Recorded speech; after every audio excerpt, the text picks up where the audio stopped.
Ah, Hello and welcome to Mabinda TV. So for now, I like to look at the case of that is the case of Uganda. So the Ugandan President Yoweri Museveni has won another term in office. That is the seventh term. So he will be ruling Uganda now for 45 years. So that puts him up to 2031 when he will be 86 years old. So what new can President Museveni do for Uganda that he has not already done? And I think on capturing power in 1986, Yoweri Museveni said that the problem with African leaders was overstaying in power. That was what Museveni said. That is the problem with African leaders is overstaying in power. But now the show is firmly on the other foot, and Museveni now wants to extend his rule by another 5 years to 45. So by the time it's done, I think he's only surpassed by the Cameroonian dictator, that is Paul Biya, the 92-year-old who has been in power, I think, since the 1960s. So you can see very much how democracy in Africa is facing whirlwinds. And so this is why I say that democracy in Africa is not, we are not practicing democracy. This is plural democracy. This is not liberal democracy. And I think that then we need to enact effective policies in Africa so that we can have a democracy that truly functions. So now President Museveni has said there is no opposition in Uganda. Imagine that. President Museveni has said there is no opposition in Uganda. So what does he mean when he say there is no opposition in Uganda? That means that basically Uganda is a one party rule kind of country. It's like the Communist Party of China. It's one party rule. But of course, I will ask Museveni, if you are going to be a dictator, then by all means be a benevolent dictator. A benevolent dictator takes away the political freedoms of the citizenry, but in return they give them economic freedom. So that's what I like to tell.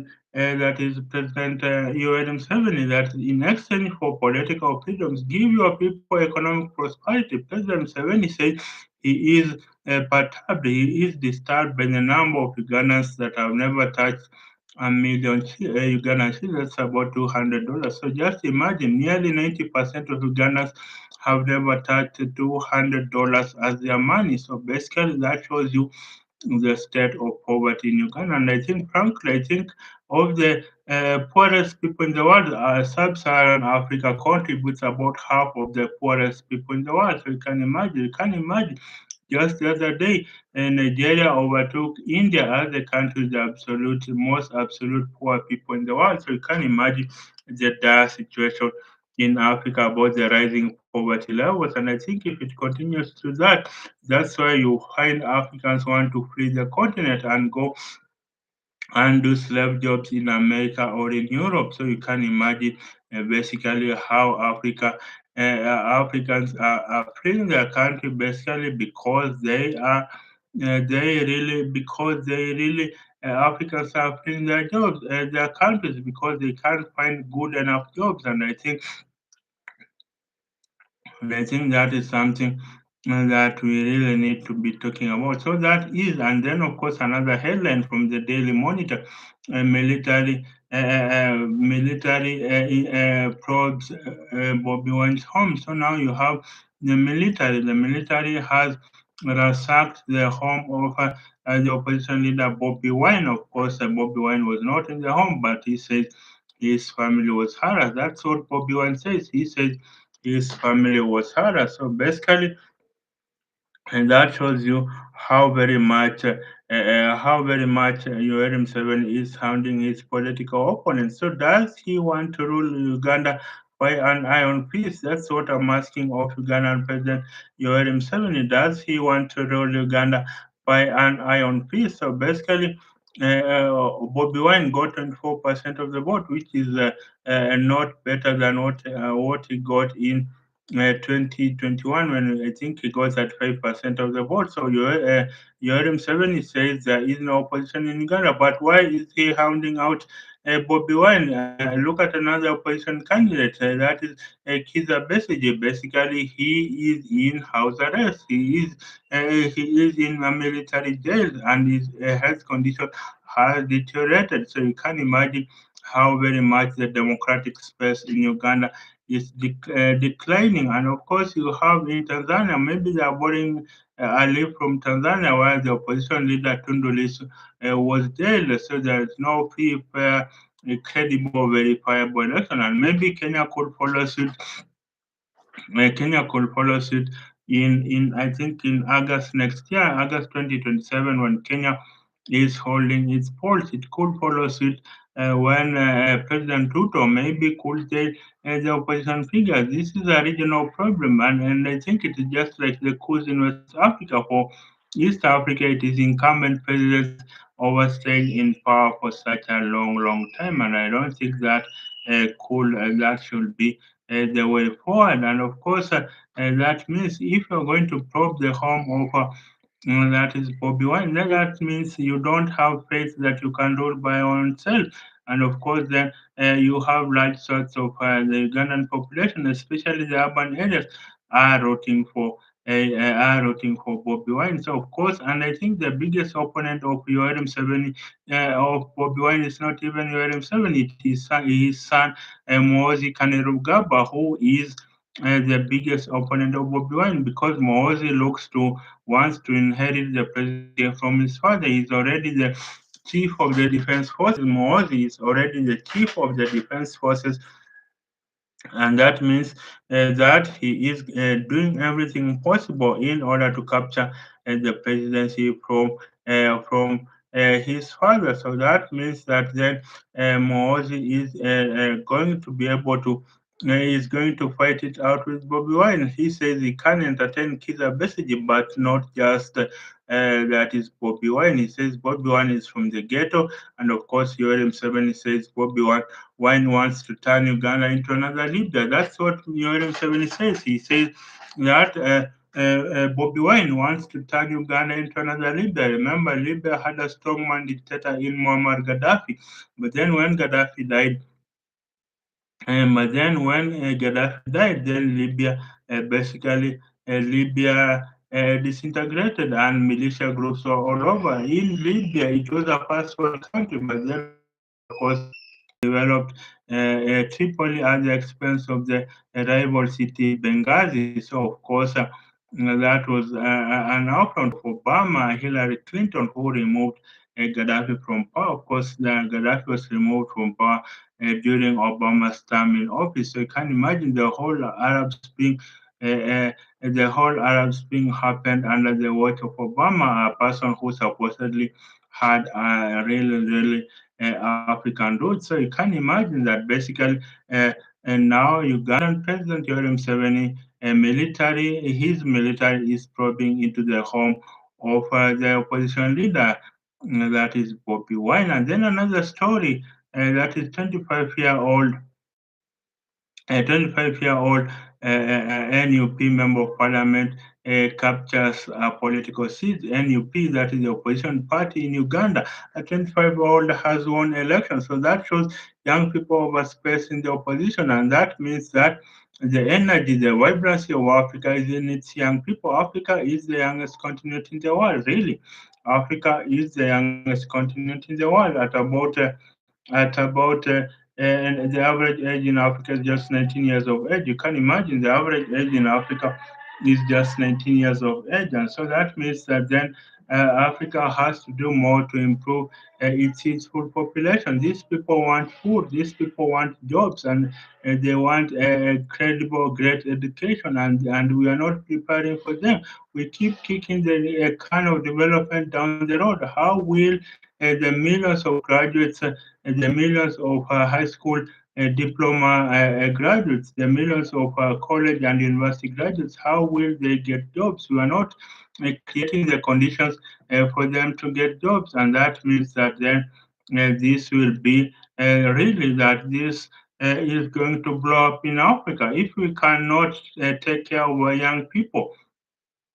And then how will Africa move going forward? Of course, you have that is the 25-year-old member of parliament. That shows young people can join parliament. The change can be brought by young people. But then the question to ask is, can young people drive change in Africa? Are they going to lift Africa up? Are young people come with better ideas in order to rule? I think the evidence so far does not point out to young people holding credible elections in Africa. The evidence so far does not point out to that, and so I think for now, I think a lot of young people really need to be able to be patriotic, and of course, the young people need to be able to the young Africans need to be able to know that this is their continent. They cannot flee. A survey by the BBC in 2006 showed that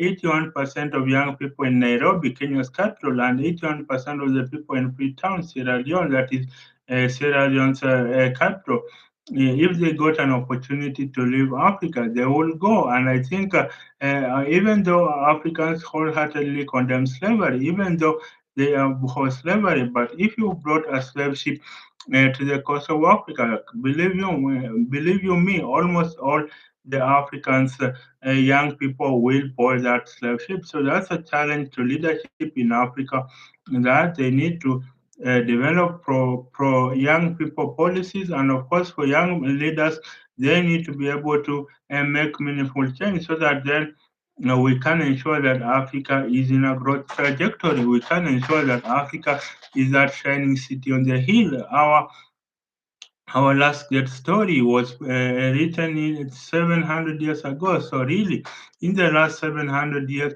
we've not had a great story. And remember, a journalist is only known by their last great story. A journalist is only known by their last great story. So that means Africa has been in the doldrums for the last 700 years, and that's not good. That's not really good. And I think if we improve the way Africa is governed, the problem of Africa is leadership. There's nothing else. The problem of Africa is leadership. And if we improve the way Africa is governed, then Africa could be on the road to being a very rich and prosperous country, region. Remember, look at DR Congo, for instance. The mineral wealth potential of DR Congo is about $30 trillion, but that's if it converts a cocoa to chocolate, converts coffee to coffee drinking chains, converts uranium to nuclear power, converts titanium to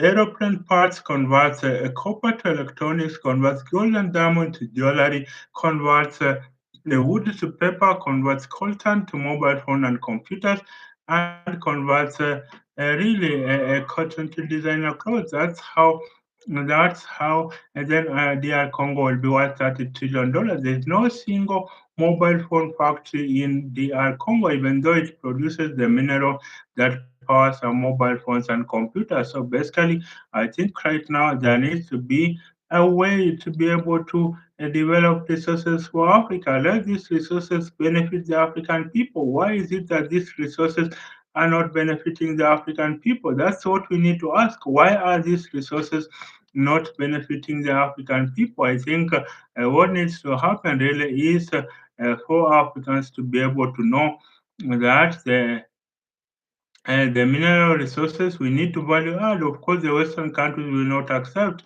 They want Africa to remain poor and in perennial conflict so that then they can take away our minerals cheaply. Look at the situation in DRC, in Eastern DR Congo. Western multinational companies, mining companies are taking away the minerals next to us. So we need factories in that region for there to be peace. Why couldn't the African Union come up with a revolving fund to set up factories? Look at River Congo. It could power the whole of Africa. It could power the whole of Africa from Cape to Cairo, but then we just can't develop the river. Why not the Africans come up with an infrastructure bank to be able to take care of that. So young leaders, I think most of them don't want politics. They are into entertainment and sports, but I think the real issue is that the old people have nothing to lose. They have had their day, and of course, they have nothing to lose. It is young people with significant investments who will lose when Africa burns. The old folk have already lived their lives, so it is young people that have the future in front of them that they need to fight hard for change and reforms in the continent. We will be able to that's how we'll be able to develop Africa and be a force for good. So right now, I think what we need to be doing is to be able to.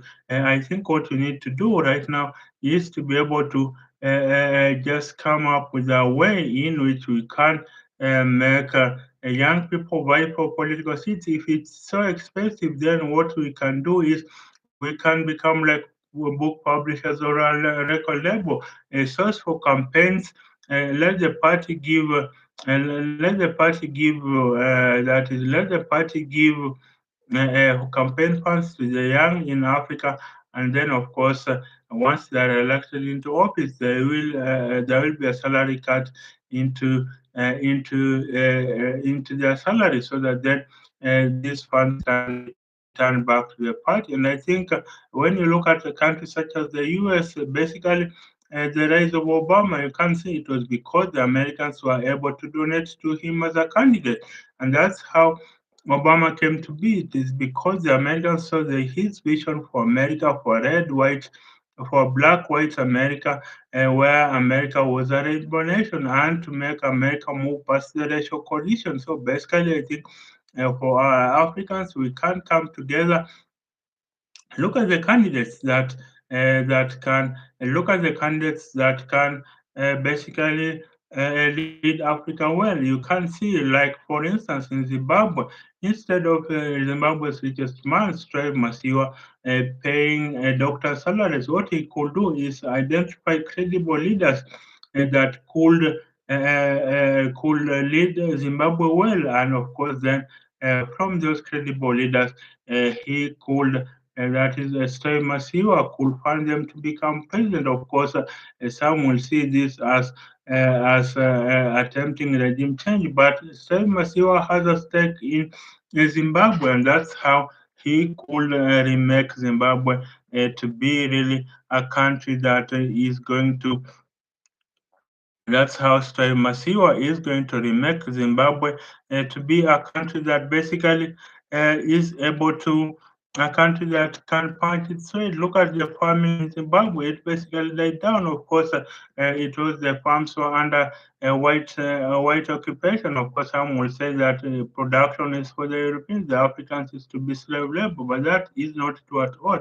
We can't produce without white involvement. We can't produce things, and so I think young people in Africa can get involved in politics.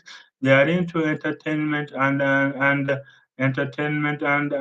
sports, but that is not how Africa could be lifted up. The young people are into the callings of the city, and when the city calls, you respond. If you don't respond, you are in trouble. So they are into the callings of the city, and of course, this does not move Africa forward. I think we need Africa to be we need young people in Africa to be involved in politics. That's how we will change this continent. If young people in Africa are involved in politics, that is how Africa is going to leapfrog the rest of the world. Africa is the youngest continent, and so if we have young people basically being involved in politics, that's how we will be able to and that's how Africa will be able to leapfrog the rest of the world. So that's it. And then another headline from the Daily Monitor in Uganda that is Kampala turns from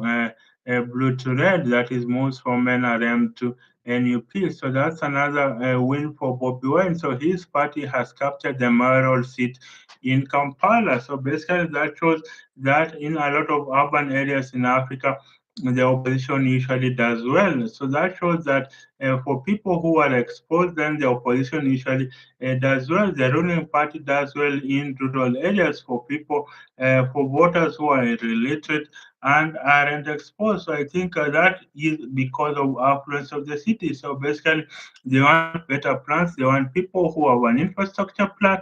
They want to elect leaders that have an education plan. They want to elect leaders that have a jobs plan. They want to elect leaders that have a healthcare plan. So that's how leaders in Africa. That's how leaders in Africa want to function. Otherwise, basically, if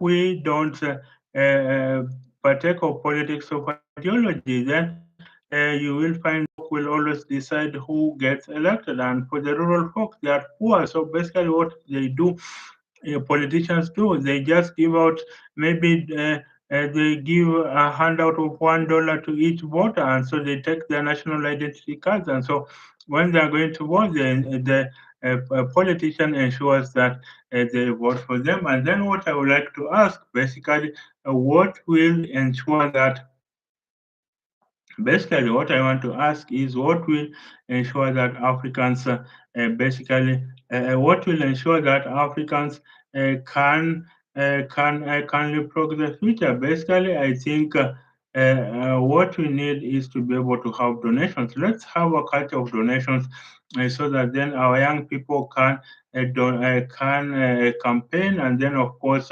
we will donate to them, and then of course they will get elected. And the question I wanted to ask, why do you think Africa's politicians spend so much money on campaigns? It's because they know once they are in office, they will get to eat that money. They will get to eat, once they are in office, they will get to maybe be corrupt. If, for instance, in Kenya, a parliamentarian earns about a million shillings, that's about $10,000 per month. That's about by the time they're done in office, that's 60 million shillings. That's about $600,000. And then, of course, what they will get, what they will use in their campaign is about 100 million shillings. That's about $1 million. So why go at a loss of $400,000? It's because they know once they're in office, what they will do is that they will basically be able to steal that money so that then they can recoup their campaign money. So that's how I think Africa is governed. And when this happens, then basically this is going to ensure that corruption stops. If we donate to our political candidates, then we own them. If we donate to political candidates, then we own them, not drug dealers. If we don't donate to them, then it is the drug dealers that will fund them. It is the money launderers. It is the corrupt thieves that will basically be controlling our political candidates. And but if we donate to our political candidates, then it is going to be it is going to be us who are going to own them, and then of course that will be, and then of course that will just perpetuate corruption in Africa. So I think in the case of Uganda, in the case of urban cities leaning towards the opposition, it is because they are exposed. And the question I would like to ask: why don't politicians in Africa campaign in suburb areas? Why don't they campaign? Why don't they campaign in affluent areas? Because they know these are not their votes. These are people who are enlightened. They cannot be twisted with simple messages of donations of a packet of sugar, a kilogram of sugar, and a packet of maize flour.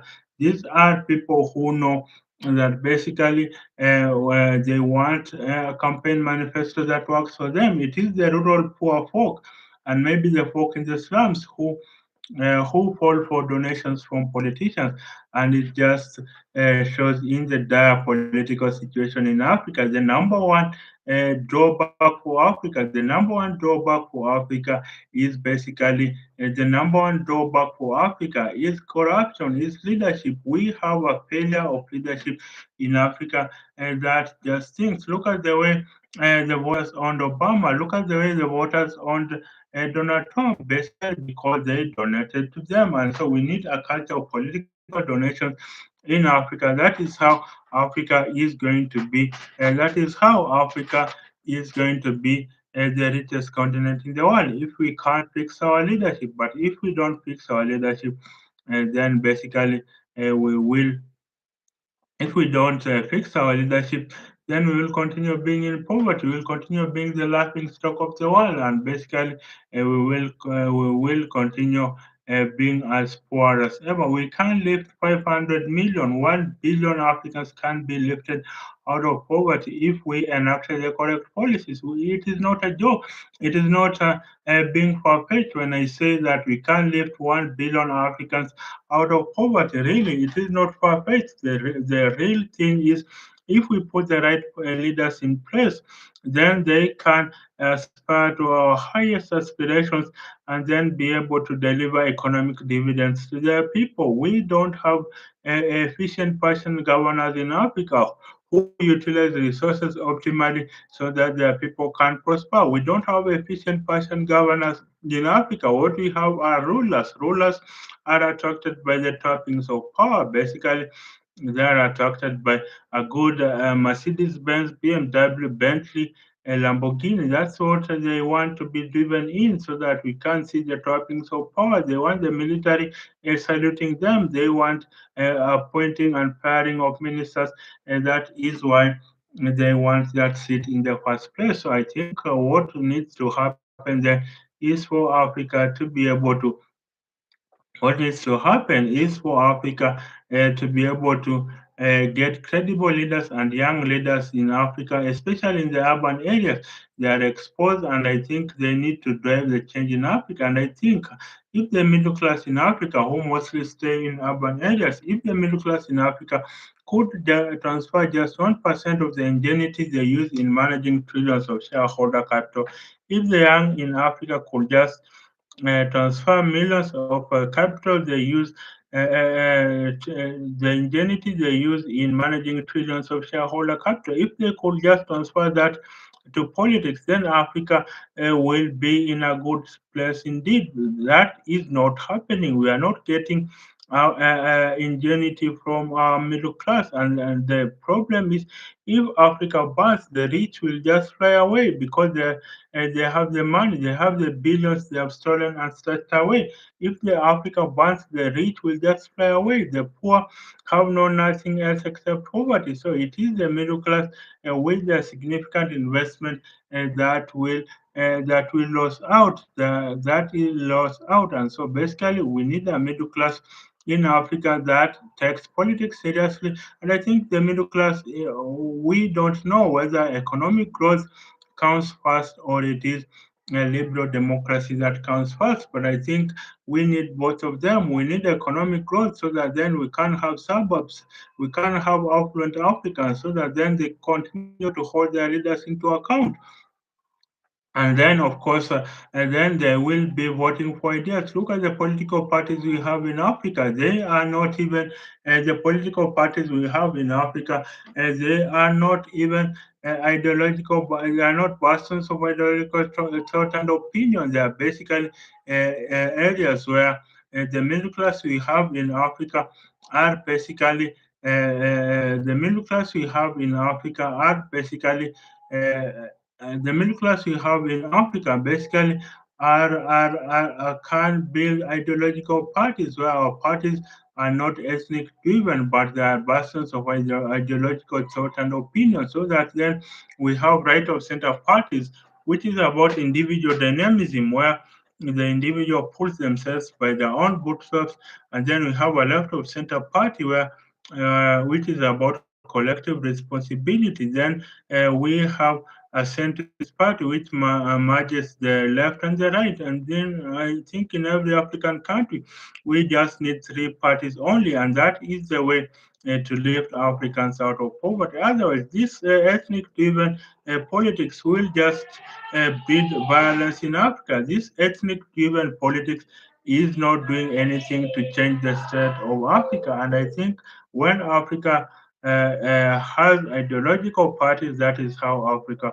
will be able to survive. When Africa has a politics that is driven by issues, politics that is driven by ideology, that is how Africa is going to be engaged with the rest of the world. That is how Africa is going to be the shining city on the hill when we have the politics driven by ideology. Right now, we have politics driven by a personality cult where person A controls this party. So basically, we follow this party.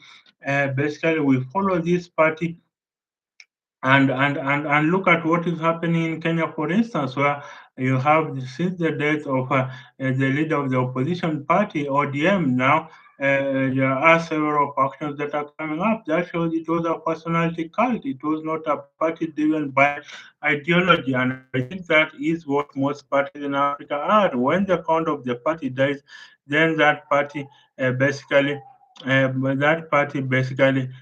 goes into extinction. And I think the other thing that what we need to do is differentiate our parties by ideology. It is a sad thing that the difference between the ruling party in Africa and the opposition party is in the is not in ideology but in the region and ethnic place they derive their support from. That is the difference between the ruling party and the opposition party in Africa is not in ideology but is in the region they do support from. And so basically, that shows you our politics is ethnic based. And so that's why then when you have during times of election, then violence breaks out, and that means that during the times of elections, violence breaks out, and that means that basically the parties are driven by ethnic chauvinism. So the tribe knows it's our turn to eat, even though it is not even the tribe; it is just the tribal elite. But they use the ethnic card to campaign. Look at Nigeria: the North versus the South, Christians versus Muslims. You have the North ganging up with the Southwest and the East contesting for the election. Then you look at South Sudan, Nuer versus Dinka. You look at Kenya, Kikuyu versus Luos versus Kalenjin. You look at South Africa, the Zulus versus the Xhosas. You look at Zimbabwe, the look at Zimbabwe, the Ndebele versus the Shona. Look at Tanzania now beginning to have ethnic strife when it was the most stable African country. Look at now maybe the Chaga being zoned out, maybe the Skuma, and I think maybe the Yao, maybe the Nyamwezi, and I think when our politics is driven by ethnic chauvinism, we don't develop at all. We need, yes, our identity are based on tribes. Our identity are based on tribe. I know our countries, there are but artificial. Our countries are but they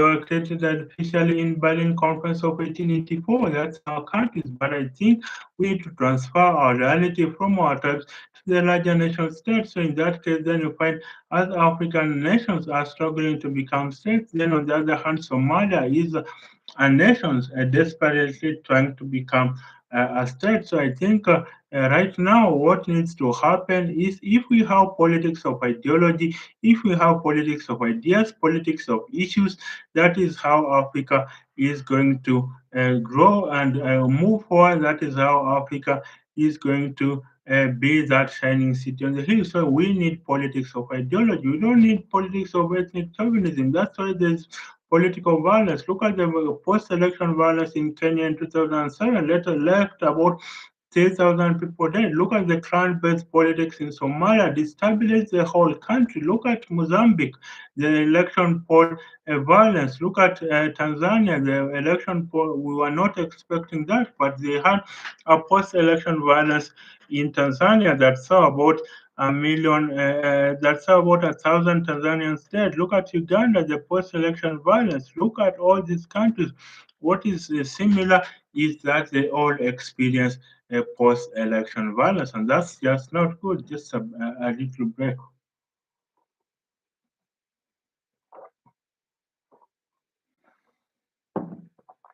And so what I was saying is that our parties need to be able to be ideologically driven. Our parties really need to be ideologically driven That is how we'll ensure that Africa is in a growth trajectory. So that's it about Uganda.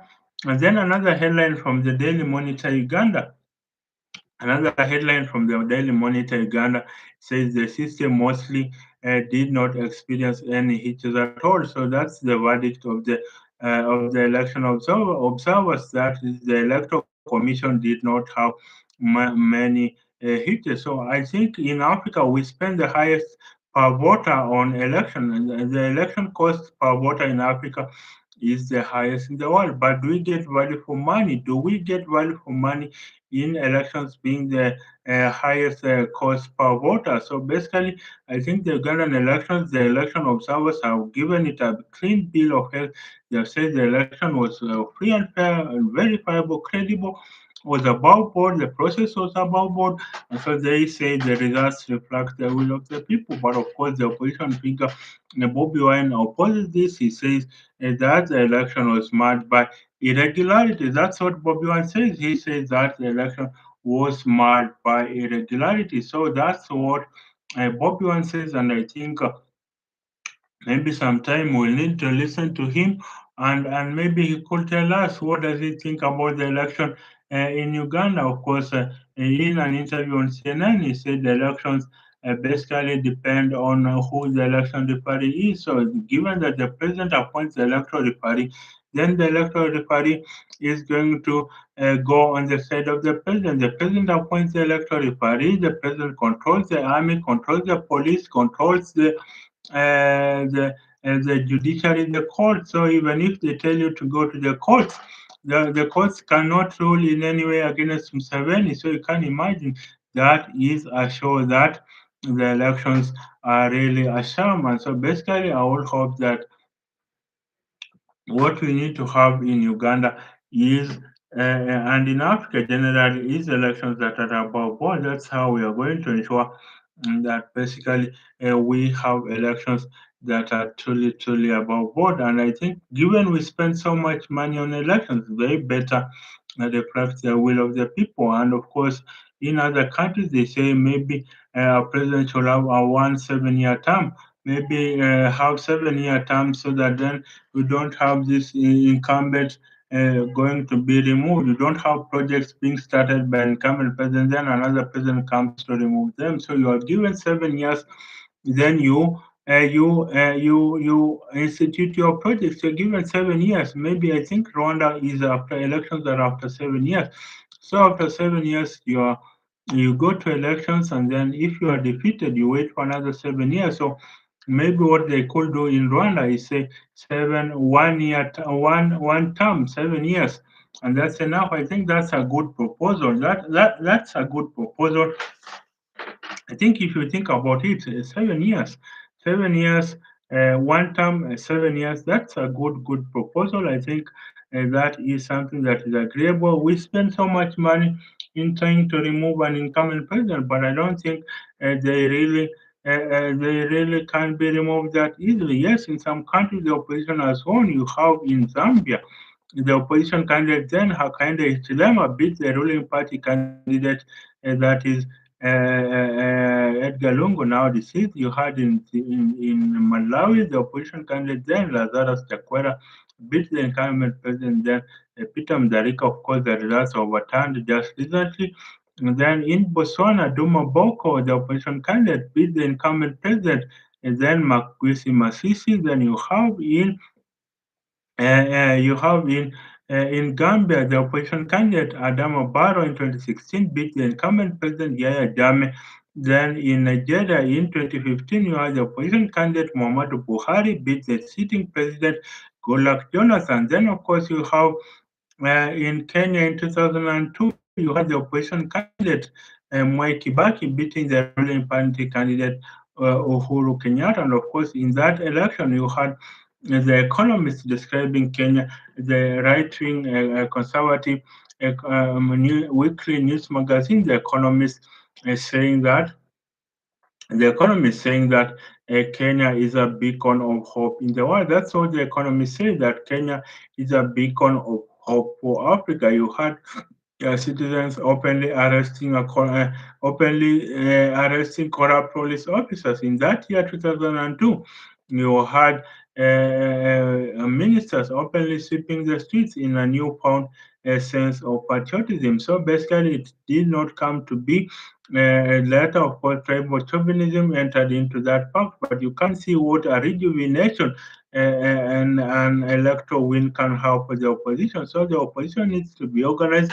The opposition needs to know that the ruling party has the instruments of power. And so, according to the Daily Nation columnist, that is Mutumu Maziu, he says that the Daily Nation columnist Mtumo Maziu, he says that in order to win an election in Africa, an opposition party must not only win, but bury the ruling party by millions of votes. That's what Mutuma Maziu says. That is, for an opposition candidate, they not only need to win, they need to bury the ruling party by millions of votes. So that elections that are close provide fodder for a ruling party to be able to rig those elections. And that's why you have elections that are close. You really can't know who won the election. You had Justice Kriegler of South Africa saying who he does not know who won the election in 2007. So basically, I think that is what is needed, and I think if the ruling party in Africa, I think if the ruling party in Africa loses elections, then we'll have faith in our democracy, and that's how we will be able to differentiate between the ruling party and the opposition party. So that's it for now. For Uganda, I think now we are waiting for the swearing in of Yoweri Museveni, who is going to be sworn in sometime, I think, next week. And of course, he's going to be sworn in.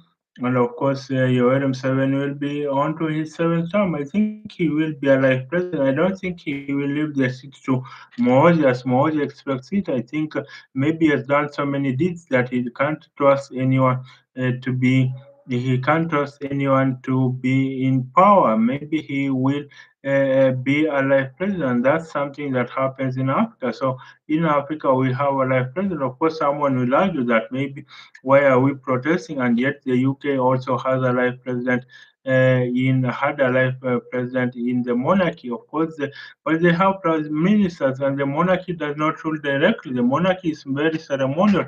In the UK, of course, you have the English Queen, that is Queen Elizabeth, who ruled for I think 72 years from 1952 up to 2026. She ruled for about 72 years. So you can see she ruled since she was 26 years old up to the time she was 96 years old. So that's 70 years in power.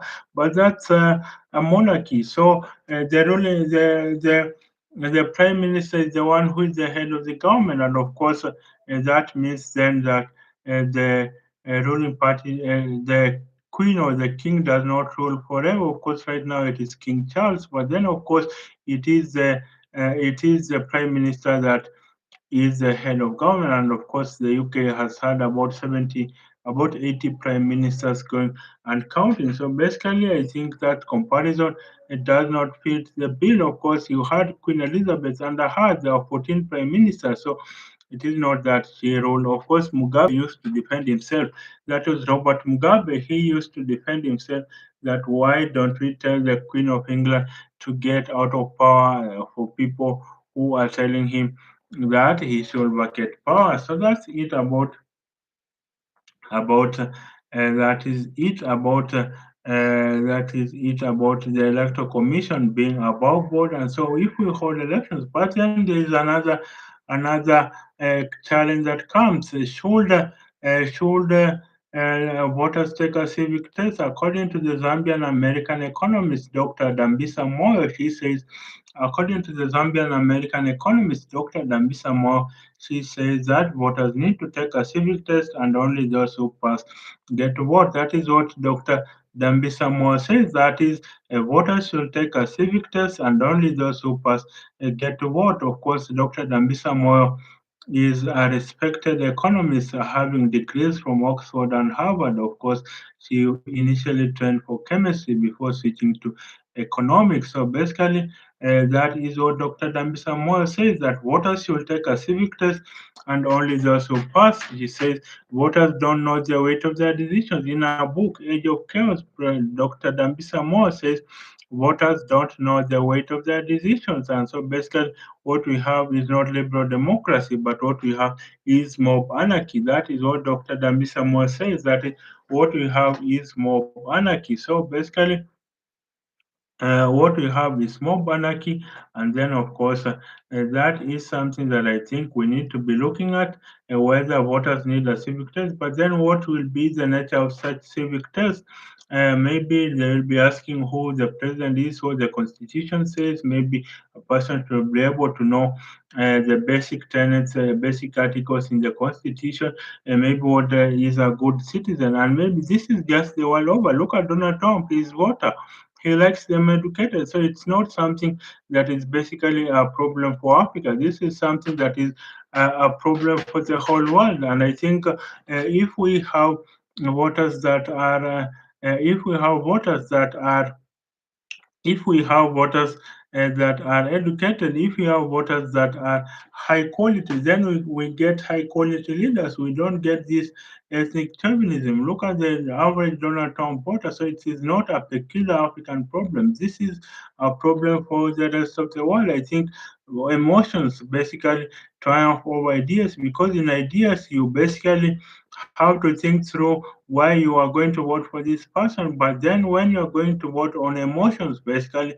Donald Trump tells you whites are about to become extinct in America, and then you follow that through.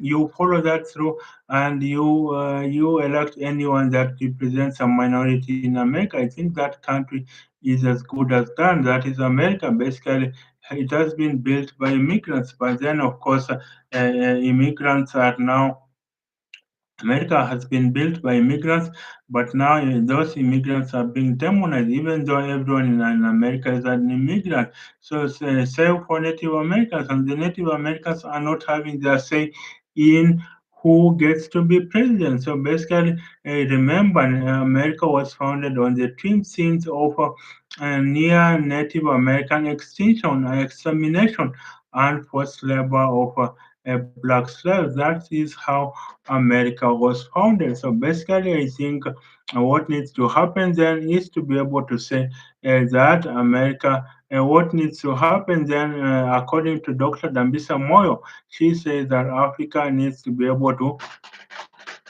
Dr. Dambisa Moore says that Africa needs to be able to have high quality voters, so the voters will be able to take a civic test, and then only those who pass get to vote. And so that means that then we have high caliber leaders that truly reflect the will of the people. So that's it about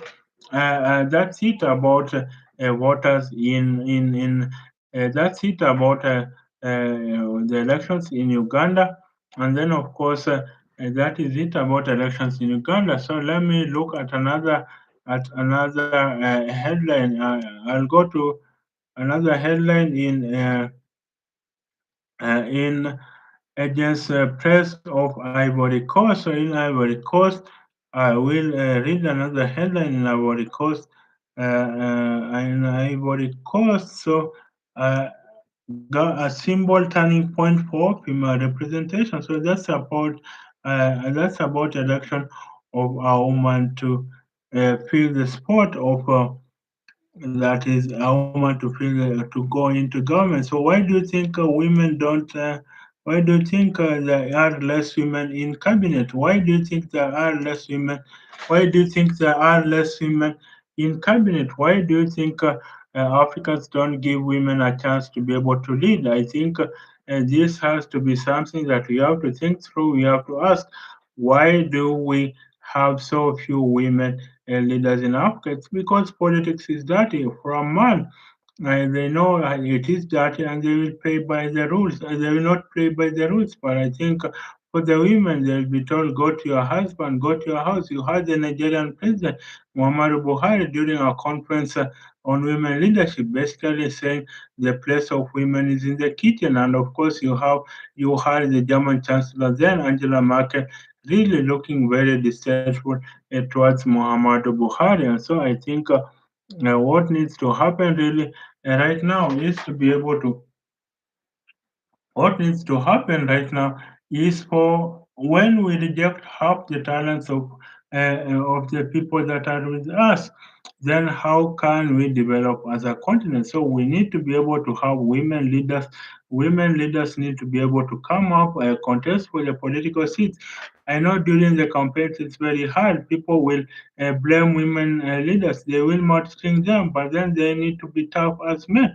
I'm not saying they become men. They need to bring their skills to the table. The soft, collaborative leadership style of women needs to be put to the table. There's some who saying that the president of Uganda was basically ambushed because she's a woman. That is the president of Tanzania was basically ambushed because she's a woman. That is President Samia Suluhu. I think women can be credible leaders. They can lead Africa out of the mess it is in, but they need to come forward and go for the leadership positions. They are the majority in Africa. They do the farm work, they handle the housework, and I think there is someone who says if we quantify, there's someone that says if we quantify the amount of housework women do, then they will be millionaires today. But then, of course, we don't quantify the housework that they do, raising up kids, washing clothes, washing the dishes, cleaning up the house. We don't quantify the housework that women do, and so basically they become we don't pay them, and so basically they become slaves in home. We don't pay them for the housework, but the man goes out, does the chores in the office, and then comes home and puts his legs on the sofa set and basically watches TV. So basically, if we quantify the housework that women do, then women, a lot of women will be millionaires today, and so that's something that we may think through. I think there needs to be some sort of affirmative action in Kenya. We have affirmative action of women representatives. They say no one gender should be able to rule in parliament. And I think in Rwanda is a leading country where there are more women parliamentarians even than men. Rwanda was, I think, 48% women or 51% women holding parliamentary positions, being members of parliament. So that's something that I think we can think through of the way we can that is something we can't think through of the way we can enable more women to be in parliament. And I think that is the way we can project the power of women. And I think when women rule, I think they will be able to look after us. Of course, I'm not saying all women are angels, but mostly they will look after the country the way they look after their family. They look out for the weakest among them, and that is how we will be able to that is how we will be able to ensure that women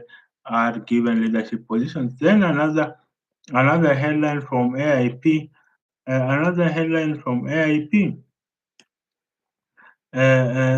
the new government of Ivory Coast has 34 members, including a deputy prime minister, two ministers of state, and four deputy prime ministers.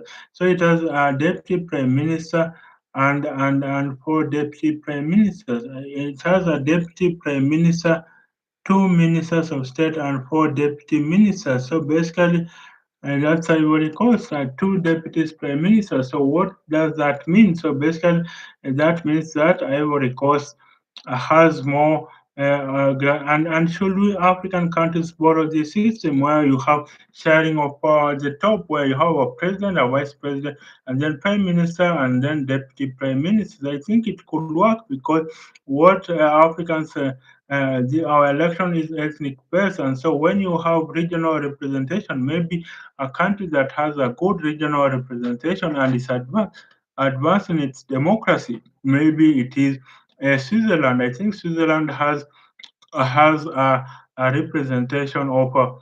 I think Switzerland has a representation of four prime. I think seven regions. So it is managed by a constitutional council, and I think Africa needs to be managed by a constitutional council, and that's how you'll have a president, a vice president, and then have a prime minister, two deputy prime ministers, and then maybe even have a secretary of state. That is how Africa is going to be managed. That is how Africa can indeed be managed. So basically, I think that is how we are going to be able to lift Africa up by having inclusive leadership. Of course, some will say that this is a bloated heavy, but I think on the other hand, would you rather have a bloated government but is stable than a government that is lean efficient but has left other regions out? So basically, in Africa, the politics, the cake is shared between regions, is shared between tribes. So basically, even if it is the tribal elites that are benefiting, even if it is the tribal elites that are benefiting, the cake is shared between regions, the cake is shared between tribes, and so that's why maybe you have a president, vice president, and a prime minister, two deputy prime ministers, and maybe that is what the president of South Sudan is trying to do. That is President Salva Kiir. President Salva Kiir he is the president. Then he has seven vice presidents. That is what the president of South Sudan has. He has president of South Sudan, he has seven vice presidents, and so each one from each region. Of course, some will say this is an attempt to neutralize his rival, that is Riek Machar, who comes from the second tribe, that is the newest. But of course, others will say that he is trying to buy a regional balance. Of course, South Sudan has never had elections in the last. 11 in the last 14 years. It was founded in the last 15 years. It was founded, it was birthed in 2011, that is South Sudan, but it has never had elections. So basically, that is what we need to be asking. Should this model be applied to other African countries? That should this model be applied to other African countries where you have a president and then seven vice presidents, as is the case with South Sudan? So basically, and that's it for now. Well, I have been looking at the details. We have the election in Uganda. I have looked at the military probe into Bobby Wine, where Bobby Wine was not in the house when the military came to seize him. And of course, that just shows how a Ugandan president wants to be a total man. He himself says the problem with African leaders is overstaying in power. But of course, being like just any other African dictator, he is going to roll up to 2031 and possibly 2036.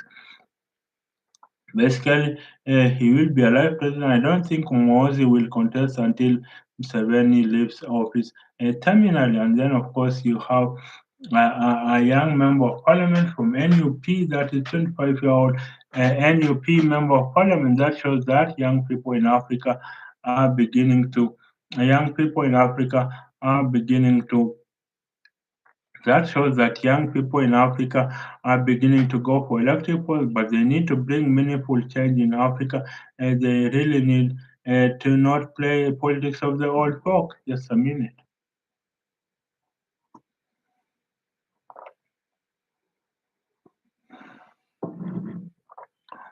They don't need to be playing politics of the old folk. They need to be able to play politics that's about ideology, politics that can make Africa grow and leapfrog the rest of the world. That is how Africa is going to grow. That is how Africa is going to leapfrog the rest of the world and be on the pathway. This plane that is Africa has never taken off. We are on the runway since independence. For how long will Africa be on the runway? That is what we must ask. For how long will Africa never fly off? We have been on the runway since 1960s. We have been on the runway.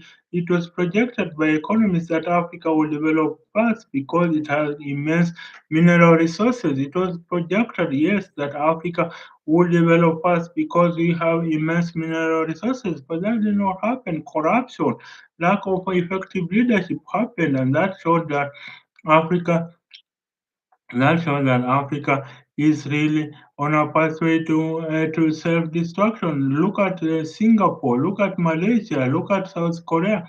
They have the mineral resources to be able to. These countries have the mineral resources to be able to take their people to the next level. But then for Africans, they don't have effective leadership. They did not have effective leadership, and that is why then Africa has not managed to develop since independent. That's why South Korea no mineral resources, but now the top 10 economy in the world, same as Singapore, financial center of the world. Look at Malaysia, a financial services center of the world. Look at Thailand, another tourism center of the world. So these countries have been able to grow. These countries have been able to and these countries have grown by leaps and bounds. And so we need to be able to make sure that these countries are, Africa has leaders that can leapfrog the rest of the world. We have the mineral resources, we have the natural resources. But then why is it that we are not developing? We are simply kicking the can down the road. Vision 1980, provision of tap water, provision of electricity, good roads, that has not happened. And that is why then we need to be able to develop policies that can ensure that Africa is developing real fast. And that is why I say that the number one reason Africa is not developing is because of that is poor leadership. If we fix the leadership in Africa, then I think Africa can develop by leaps and bounds. Africa can develop to be that shining city on the hill that can develop and be Africa could be that city on the hill that can develop and be an anchor for the rest of the world. Really, and Africa can be an engine of growth for the rest of the world. Look at China. They were out. Then came Deng Xiaoping, where he basically instituted market reforms, and China now lifted 500 million people out of poverty. So basically, Africa needs to be able to lift as many people out of poverty as possible, and then, of course, that will make Africa grow by leaps and bounds. So that's it for now. Bye for now. Till the next episode. Bye for now.